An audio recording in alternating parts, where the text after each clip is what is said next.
the Bliss Business Podcast, the show about empathy, connection, and consciousness in business. Today's episode is brought to you by Zero Company, your paid search, social media, and programmatic ad experts. Welcome back to the show, everyone. I'm Steven Cash here with my co-host, Mike Liskey, as always, and our special guest today, who we'll introduce here in a second. So studies show leaders with high emotional intelligence see about a 30% increase in employee engagement and a 40% boost in team performance compared to their peers. The message is clear. Emotional intelligence is not a soft, nice to have. It is a core driver of how people perform, stay, and grow at work. And the most resilient companies are led by people who can make the hard decisions, but still lead with empathy, clarity, and care. And today we are exploring what the power of emotional intelligence in business really looks like in practice, especially inside a multi-brand restaurant platform that is trying to make healthy eating both accessible and profitable. And Mike, introduce our guest today. Absolutely delighted to, Stephen. So our guest today is Kelly Roddy. He is the CEO of WOWorks, which is the parent company actually of 6 good-for-you restaurant brands, including, for example, SaladWorks, Fruta Bowls, Garbanzo Mediterranean Fresh, The Simple Greek, Barbaritos, and Zeets.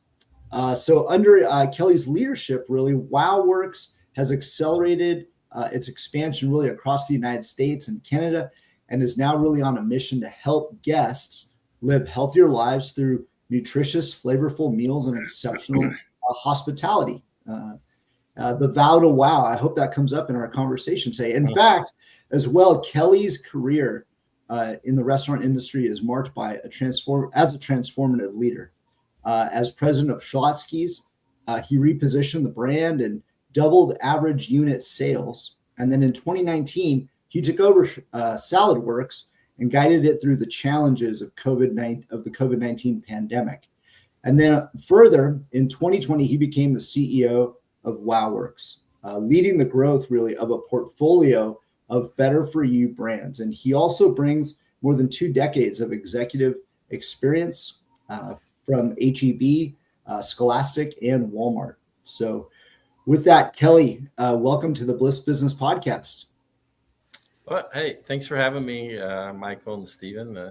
I love what you guys are doing with, the podcast and what it stands for. And, I think what we do at WOWorks very much aligns with, what you're doing. We're trying to lead with our heart and with passion and, and motivate those around us and to live their best lives. So.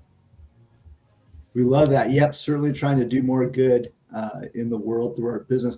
So in terms of the topic today, Kelly, is there a personal connection, would you say, perhaps, with the topic of emotional intelligence, or why is it so important to make sure that we're discussing this today? Yeah. So, I mean, it is, to me, it's crucial, right? And so, I've been really fortunate to work in some great places where you see a great culture that's focused on people, and it's not just the people who work in the organization, but particularly the people that work in the organization, the team members, but it's our guests as well. And in our case, we have franchisees, and we want to make sure that franchisee they sometimes put their entire life savings into a business that they're betting on. They're betting on themselves, and they're owning their own business, but they're buying into, our dream as well, which is, a brand that we're passionate about, and they become passionate about it. But then they're like self-employed. So who motivates them, right? And so they need us to help motivate them as well, and lead with empathy and lead with, passion alongside of them. And so, I think what we discovered is that there's really no great companies out there that don't have a really strong set of at least shared values, right? And so, we and that's how we lead. We basically, it's not platitudes on a wall. It's not like a poster and like, oh, here's the things that we said that one day, 4 years ago at that offsite that we were going to do. We talk about it every day, and we we recognize people around it. And so if someone shows one of our values, we give an award for every single one of our values every day, who live that value the best. And it's really hard because everyone lives the values. And the reason they do is because we talk about it all the time. It's very, very much ingrained in our culture. And so as a matter of fact, we don't have a poster. There's no poster. We talk about it, and we in our monthly all team meetings, we pick out one of the values and do a deep dive and give examples and talk about it and let people talk about, how we'll give people an opportunity to talk about how they're using the values every single month. But the focus on empathy, it really strengthens the relationships that we have with our team, and that we have this sort of agreed upon set of values. It's sort of a clear sense of purpose, right? We want to make the lives of those around us better. And how do we do that? And how do we lead people, whether it's our team members in our restaurants or our franchisees? How do we lead them with empathy, particularly in challenging times? This has not been the easiest year for restaurants.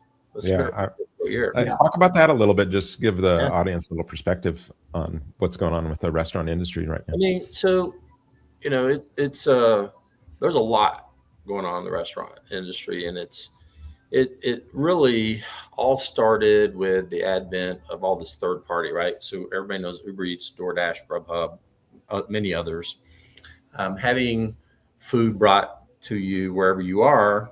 It was a toe in the water a decade ago, and the pandemic thrust everyone into third party. And so we have restaurants that as high as 67% of all their business is digital now, outside the restaurant.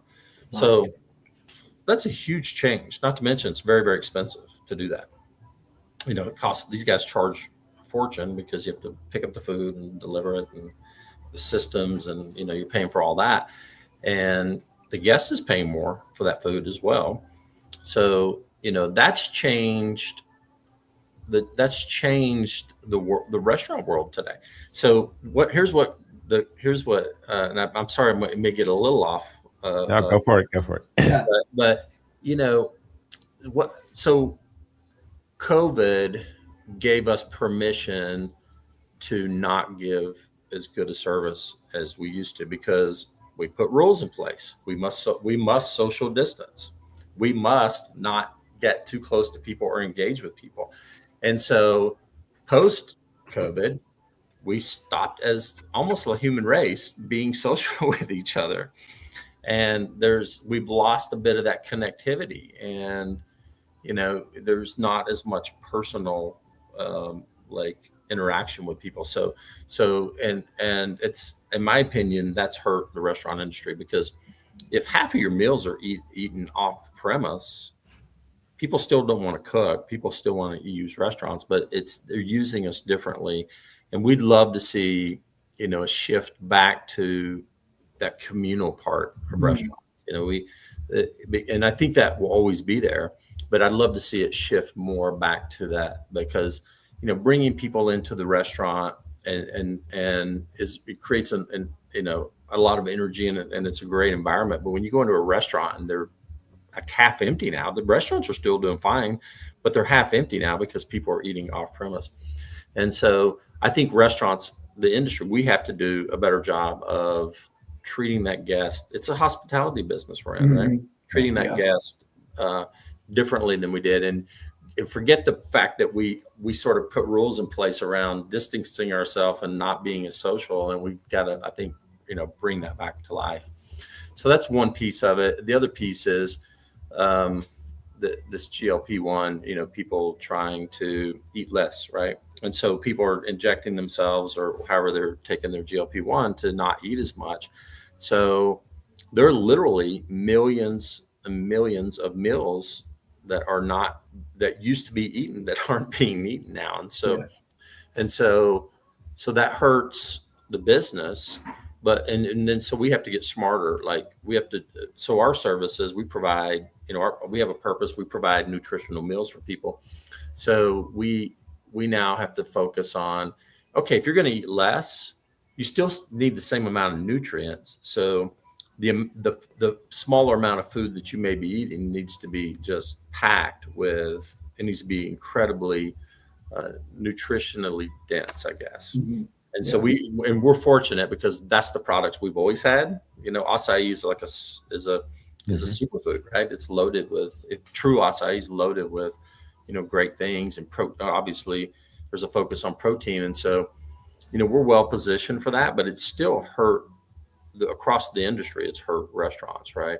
And traffic has been down, meaning people going into restaurants. The traffic's been down for a couple of years now. And so it's been, and we're all trying to, what most people don't realize is even if you go into a brand, that's typically a local business owner, right? If you go into a WOWorks, that's a local business, that's, Joe and his wife running that restaurant, maybe with their kids, trying to make a living.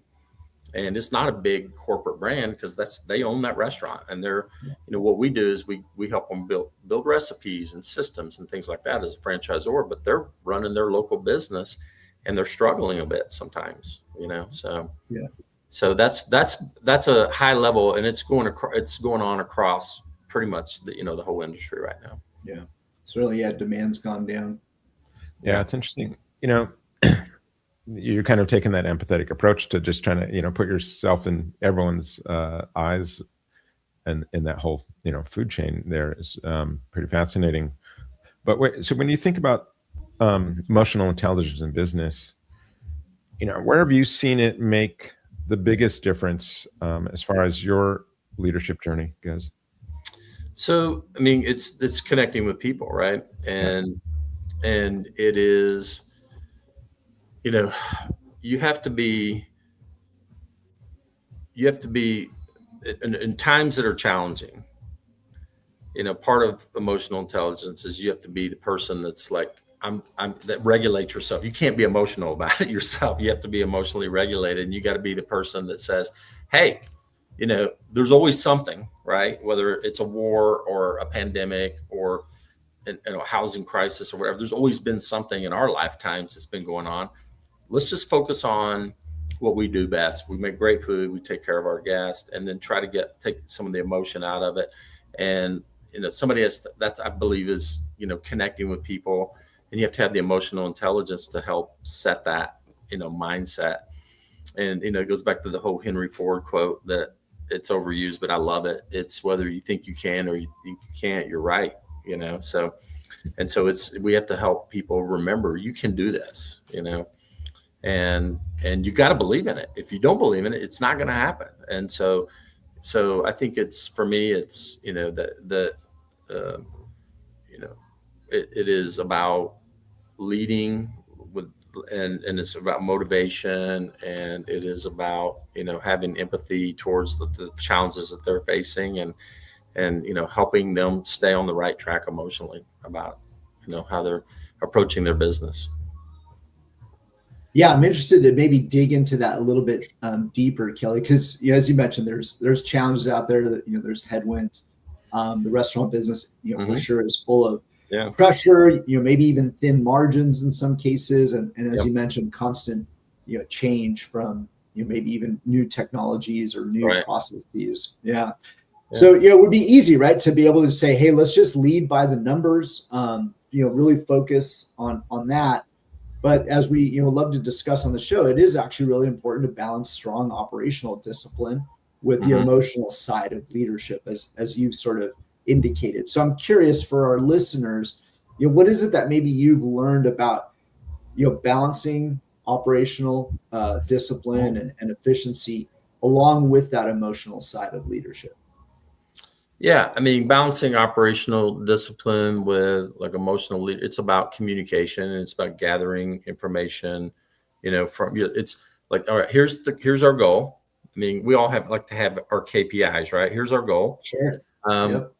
And one thing I learned a long time ago, people want to feel valued, right? You, instead of just giving them the answer, you might have an answer in mind, but give them the opportunity to get their feedback, and they might have a better idea. And if not, help, lead them to a great answer. And it's, for me, it's getting their feedback, remembering that human side, remembering this may be an opportunity for me to make them feel valued or make them feel special today. Because I'm putting pressure on you to do it. Yeah. So Yeah. you should be able to help guide that, right? And so instead of me saying you must do this or else, it's here's where we want to be. How can we get there? And if especially if you use their idea, and I mean if they own it, if you can get them to own that idea, then they're going to run. They're already bought in. And I can't tell you how many times, I've had people say, well, you remember when I had that idea and we did that? And it was like, yeah, 7 other people had that idea too, but they feel valued because they were able to have that idea and execute it. And it's very, very fulfilling. We pay people and they get a salary, but that's why they work here. That's what they love. They love to be able to contribute and feel really good about themselves every night. Yeah, for sure. Right. Like they're contributing to something that's much bigger than themselves.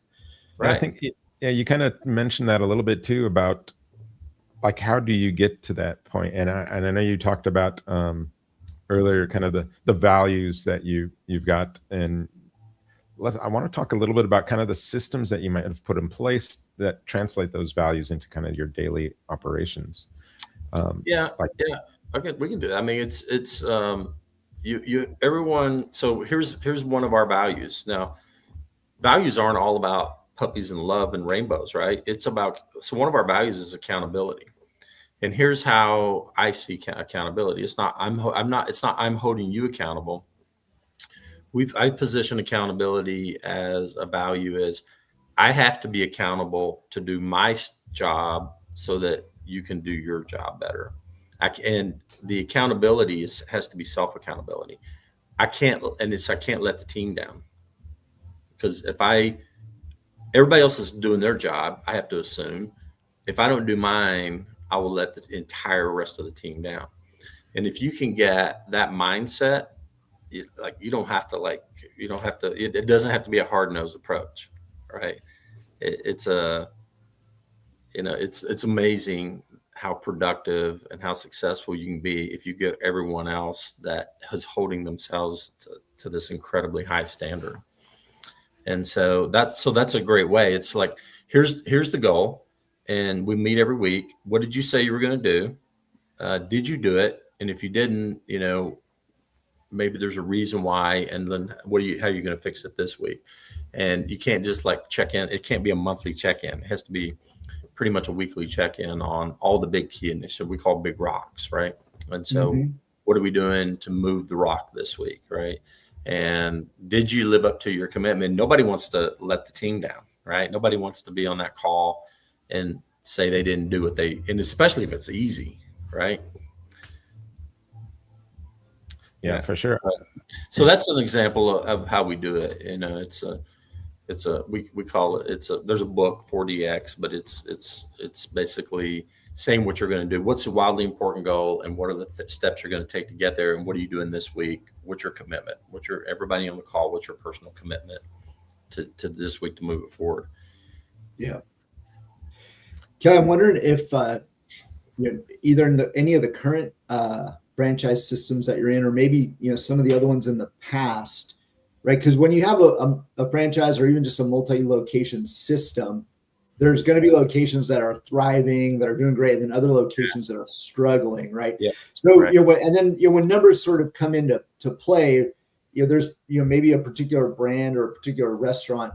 How do you use, I guess, both data and the systems and emotionally intelligent systems to kind of work through that and kind of understand really what's going on and how to respond to the variation in thriving versus struggling? Mm-hmm. Yeah. So we're fortunate enough to get these days most of our franchisees' numbers, and we can compare how they're doing to each other. And let me tell you what nobody wants. Nobody wants to be in last place on anything, right? And so we do say, okay, hey, here's where you are. Here's where the average is. Here's kind of the best in class as well. Because nobody really wants to be average, but the best in class, the best in class restaurants are here. And how about we put together a plan? What are your ideas of how we can get there for your restaurant as well? And there will be on occasion a franchisee or an operator that says, I don't want to focus on that. I want to focus on this. And here's why. And you have to be empathetic about that as well. Yeah. But most of them want to be more successful. So they'll put together the plan, and then they've committed to it, because it was their plan.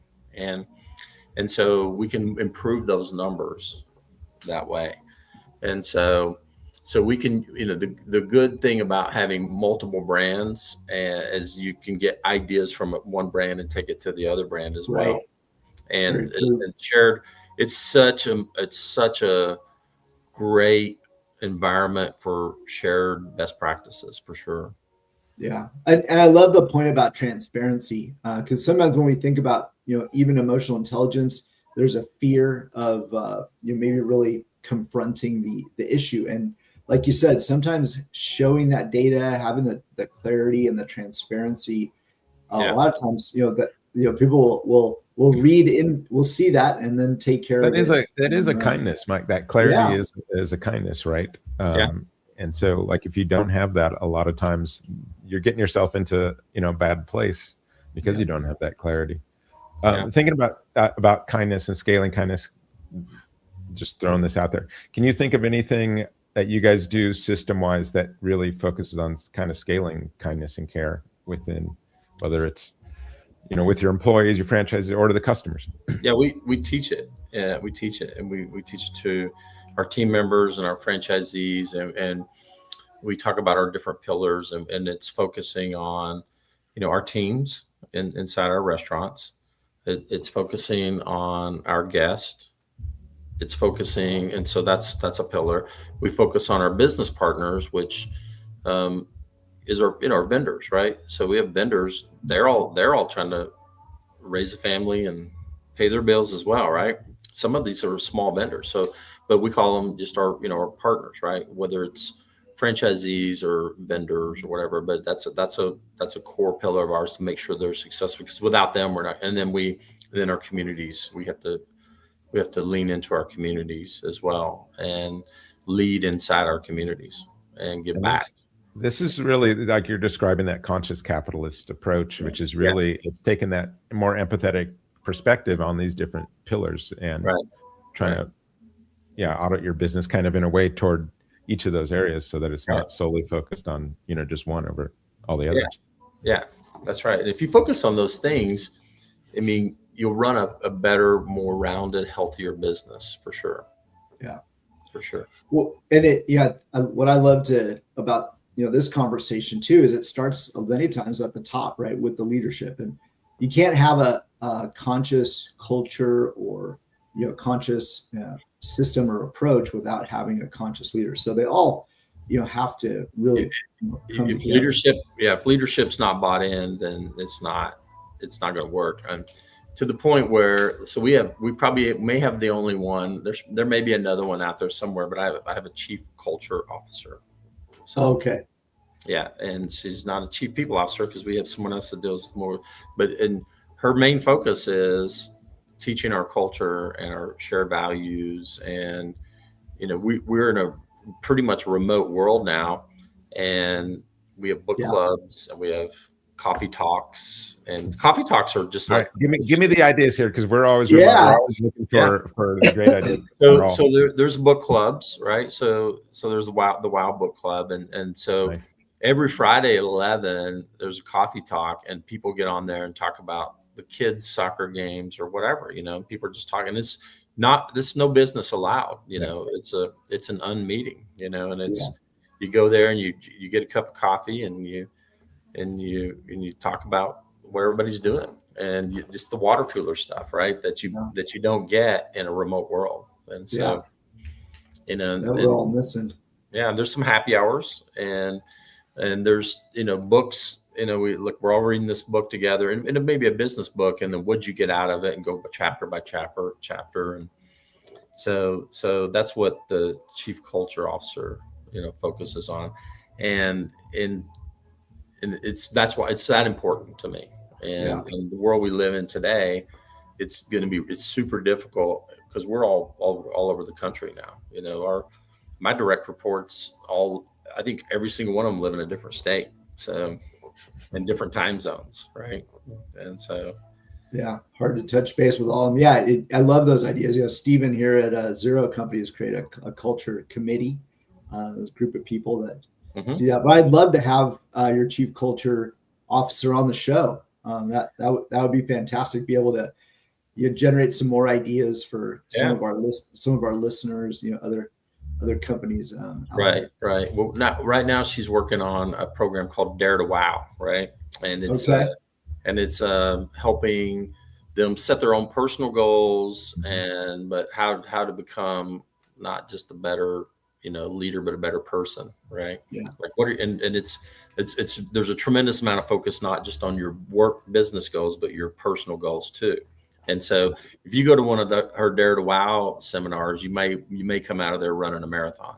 Like, I love it. I mean, this is really that future of business, is where you get into that employee wholeness stuff, where how can the company help you with areas outside, so that you can be a better version of you, whatever that is. Right. And I love seeing it. And it does only seem to come along when you've got someone who's understanding these different areas of like conscious capitalism, or these moves consciously that businesses can make, that this is just like one of those logical almost progressions at that point.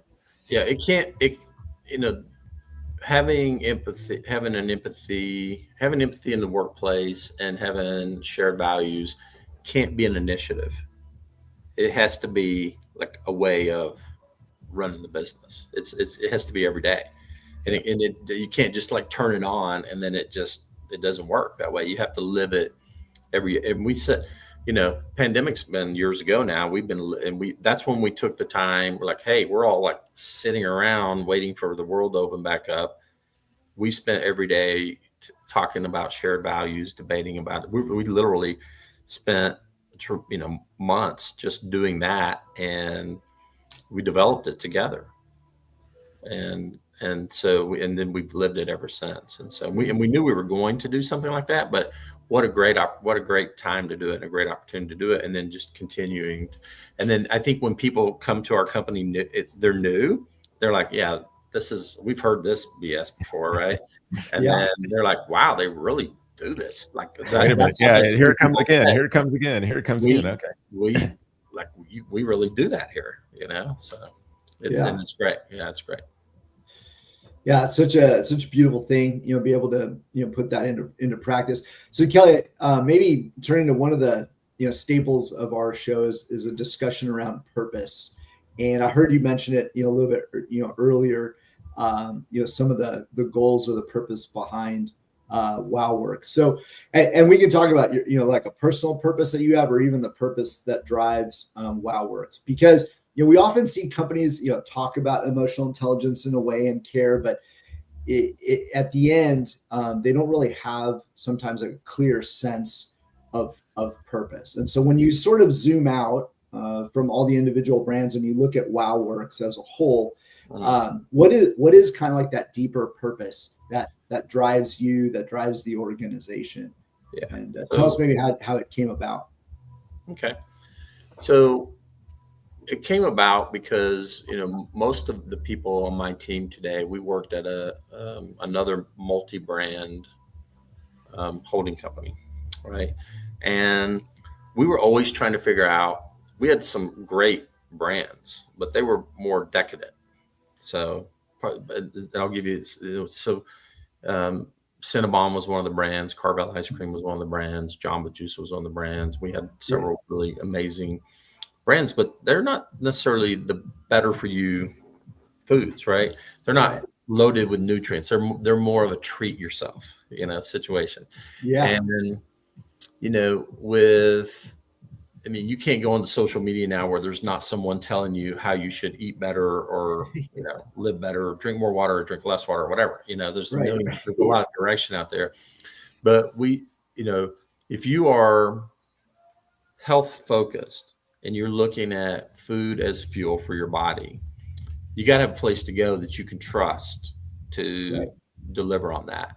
And we've worked really hard. We try not to say we're the best in the world at it, because then somebody will come find something that we're selling that's probably, I don't know, not as nutritious as it should be or whatever. Sure. Like Nutella or something that we put in. Totally. Right?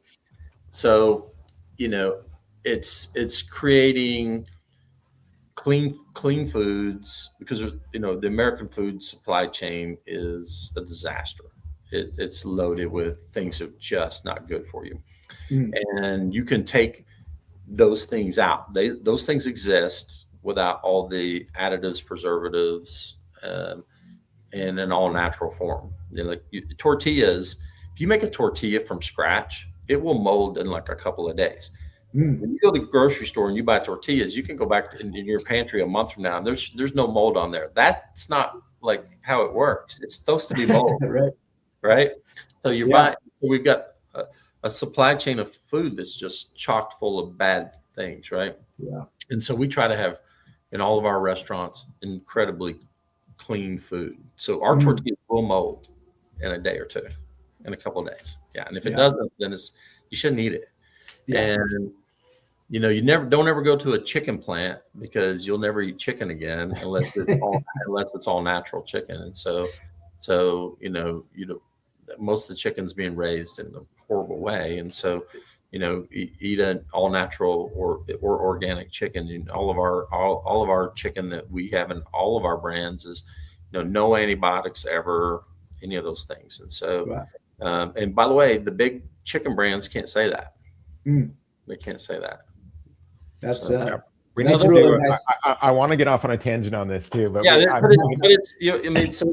it's what we asked what like our purpose was, and our purpose is that it's to help make the lives of everyone we touch better, whether it's our franchisees. We want them to have a fulfilling job, make more money. We want our team members to have a great place to work. We want our vendor partners to do well. We want our communities to, benefit for us being in it. And so like, it goes back to those pillars again. Yeah. That's our purpose, right? And how we do that is delivering, clean food. Yeah. And when I was learning more about WOWorks, I think this is the part that I really love, right? Because it exists to fuel people's lives with healthy, flavorful, food that is, still good to enjoy, really. So that as guests, they can go on to pursue the passions that they have and be healthy, right? Live the best life that they can. Right. Yeah. It's interesting too that your whole staff came from that, like you said, more decadent area, and it's like on the other side of it. We were always trying to figure out how do we make this a little more approachable or a little more healthy. Yeah. And it's like, and we did have a road, try to have a road to cleaner food, but it's, it's much easier when you start that way. Right. So we had this idea of WOWorks being we started with SolidWorks with the intention to be a multi-brand, better for you company. So got it. It was from day one. That was the plan. I'm glad you did. Yeah, we've got an audience question here. Let's go to that real quick.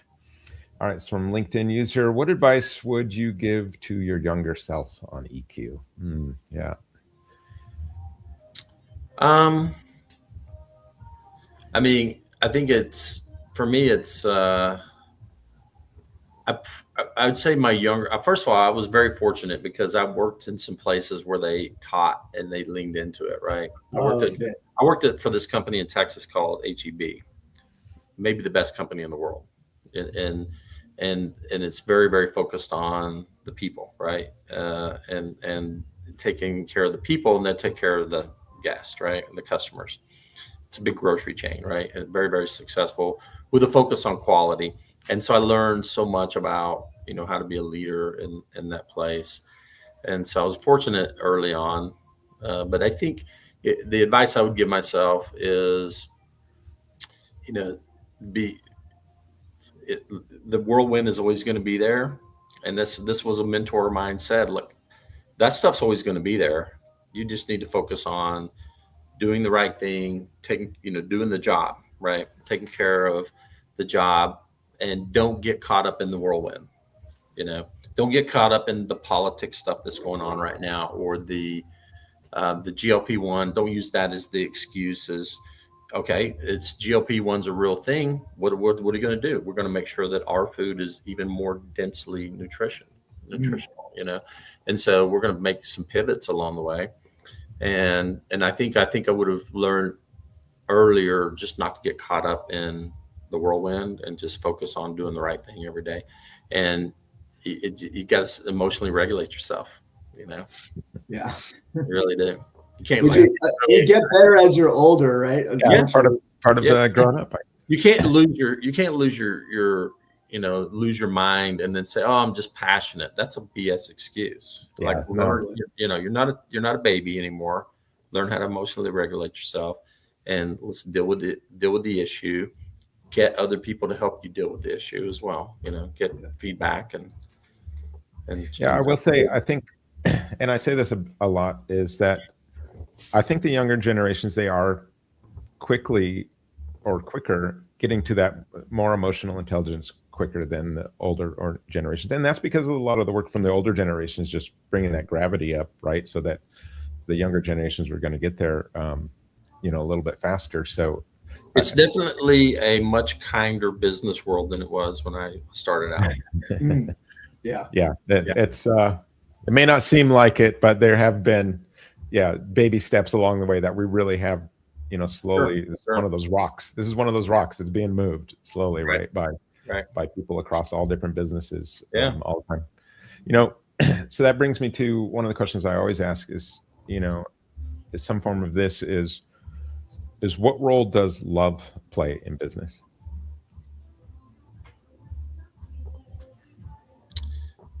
Yeah, I think, I guess there's different types of love, right? Mm-hmm. And, I think, I think for me, it's, you got to love actually what you're doing, right? And so that's the one type of love. But then I think you have to love what you do, but love the people that you're doing it with, if you can, and that's like showing kindness to them. And then again, going back to the making other people feel valued. It's not hard to make other people feel valued. And it's the easiest way is to ask them what they think. And hopefully you've got, someone that is part of that. If they're part of our culture, they're not going to be that constant. If you're constantly asking the opinion of someone who's super negative, that's not fun, right? So you want people who have the same kind of positive outlook that we can do this, and you're asking those people. And quite frankly, there's times when you have people that just don't fit with the organization as well. And it's not my full-time job is to figure out how to make those people become better humans. It's better sometimes just to let them out and share them with someone else.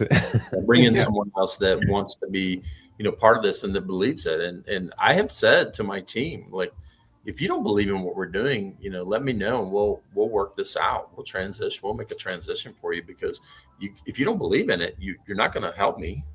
You certainly can't help me do this. So, but if you believe in it, we'll get this done together. Yeah. And I think you see that when you've got your culture really nailed down, or at least, I don't know if it's ever nailed down, but it's constantly being worked on in a way that it's always front and center, then I think you do start to attract people that see themselves in, some part of that culture. Mm-hmm. Right. And that's right. And they start selecting you. And so you may have had some people who realize it's not for them and they start self-selecting out. Right. And absolutely. Yeah, but that's how you get to this teamwork. I think that it has a culture and that shared values. But you got to keep it front and center, like you said. Otherwise, it's on the wall.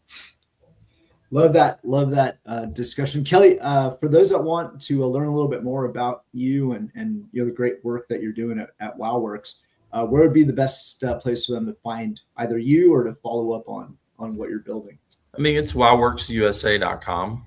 And WOW is WOWorks. We share the middle W, so it's WOWorks USA.com, and perfect. get our websites, and we're pretty easy to get in contact with. I'm on LinkedIn as well. Yeah, easy to reach. Yeah, we love what you're doing. Thank you, Kelly. Thanks for joining us. To our listeners, thank you for joining us as well. Ask where emotional intelligence is maybe already shaping some of your decisions and where it might be missing. Often, the differences between a team that survives and a team that thrives is really understanding kind of this and knowing how to pair kind of those high standards with that genuine care, the accountability we talked about with the kindness at the same time. So thanks everyone for joining us on the Bliss Business Podcast, and we will see you next time.